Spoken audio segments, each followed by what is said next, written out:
All right, grab your crystal ball because today we are looking way ahead. We're talking 2026 housing market predictions. Oh, 2026? I'm still trying to figure out what happened last week. But okay, who's doing the predicting? It's Mike Simonsen, the chief economist over at Compass. He just dropped a massive analysis on what we can expect next year.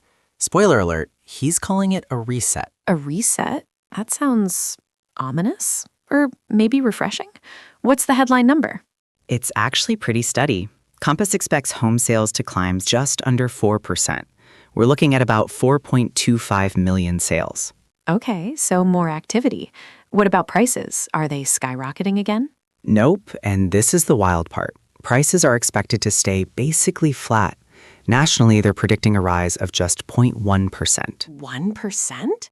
That is statistically zero. So flat prices. Does that mean mortgage rates are finally crashing? Don't get too excited. Simonsen says rates are going to stay stubbornly above 6%. He's pegging the average at around 6.4% for the year. Oof. So 6.4% is the new normal? That's going to be a tough pill for some buyers to swallow. It is, but here is the silver lining. We are entering what Simonsen calls a new era of affordability. How can it be more affordable if rates are high and prices aren't dropping? Because wages are growing.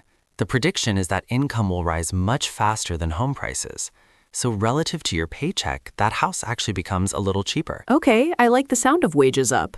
Now, if I'm an agent or a buyer trying to time this, what should I be watching? Simonsen points to 3 specific signals. The first one is new listings. Right, supply. Exactly.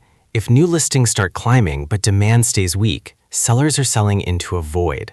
That would drive prices down. So watch the inventory count. Got it. Watch the listings. What's signal number 2? Weekly pending home sales. Basically, are people actually signing contracts?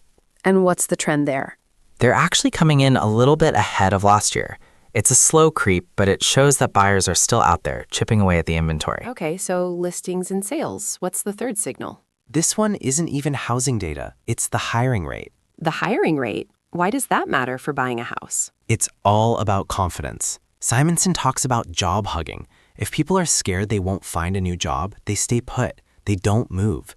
If hiring picks up, people feel safe to relocate. That makes total sense. If you hate your boss but can't leave, you probably aren't buying a new house in a different state. Exactly, and the Fed is watching this too. Jerome Powell recently hinted that the job market might be weaker than it looks. Right. Unemployment is around 4.4%. If that spikes, rates might drop, but people might be too scared to buy. It's a delicate balance. It really is. Now, let's talk inventory again. Compass expects it to jump by 10% next year. Where is that coming from? New builds? Partly, but a lot of it is withdrawals. These are sellers who tried to sell this year, didn't get their price, and pulled the listing. Ah, the I'll try again later crowd. Exactly. Simonsen estimates there are about 150,000 of those transactions just waiting to happen. These are people who need to move, not investors. So 2026 looks like more choices, flat prices, and people finally feeling safe enough to make a move. That's the hope. It's not a boom, but it's definitely better than a freeze. I'll take it. Thanks for the breakdown.